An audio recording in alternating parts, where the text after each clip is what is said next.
Hi friends, how are you? Welcome to Backspace. In this tutorial, we will learn how to add a double line border to a table in Microsoft Word to give your document a clean, professional and well-structured look.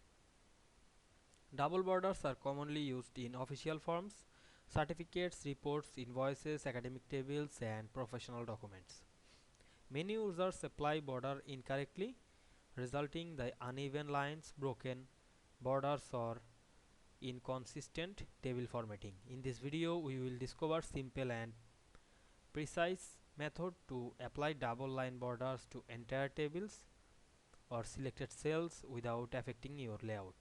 So let's get started. We can see here a assignment. Now I want to make a double line border.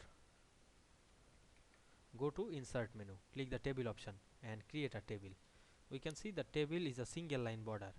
Then we select the whole table, click and drag on our mouse. Go to the design menu, click this table border option and choose the double line border.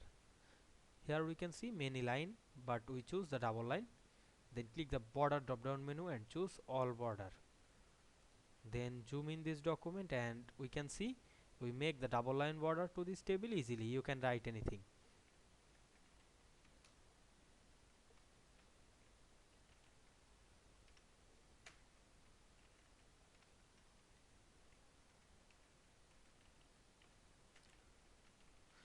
Now we can see we make the double line border easily.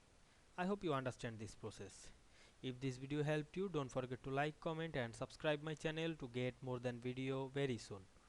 Thanks for watching.